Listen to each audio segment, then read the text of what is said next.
एकमेकांची खुशाली कळायला कधी कधी महिना लागायचा, पण खरं सांगू तेव्हा माणूस आपुलकीनं वागायचा. जवळ आलं जग आता, मोबाईल आला, इंटरनेट आलं, पण काय माहीत नात्याला आणि आपुलकीला काय झालं. बॅलन्स असते, कॉन्टॅक्ट असतो, पण वेळच नाही हो बोलायला. मनातल्या भावना, काळजातलं गुपित एकमेकाजवळ खोलायला. प्रत्येकजण ऑनलाईन असतो, मग आपल्यासोबत का बोलत नाही. 15 पैशाचा जिव्हाळा आता 2 जीबीतही खोलत नाही. कधी कुणाला कॉल केलास तर त्याचं वाक्य ठरलेलंच, आय शॅल कॉल लेटर, मेसेजमध्ये भरलेलंच. काही काही कॉन्टॅक्ट नुसते वर्षानुवर्ष पडून आहेत, मोबाईलच्या आत सिम कार्डात दडून आहेत. कॉल नाही, मेसेज नाही, मिस कॉलही देत नाही. का बरं त्यांना आठवण आपली येत नाही. कधी कधी 4 ओळीचा मेसेज तरी करावं म्हणलं, काय चाललं काय नाही तेवढं तरी विचारावं म्हणलं.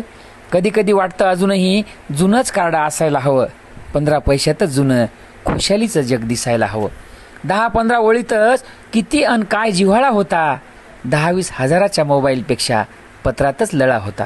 चला पुन्हा एकदा जुना नात्यातला जिव्हाळा जिवंत करू, एकमेकांची खुशाली SMS करून विचारू. मिस कॉल तरी देऊन आपुलकीची रेंज आणू, पुन्हा एकदा नात्यात मायेचं कव्हरेज आणू. नात्याचा रिचार्ज संपण्याआधी खुशालीचं टावर उभारू, मनातली रेंज जाण्याआधी चला एकमेकांना फोन करू, चला एकमेकांना फोन करू.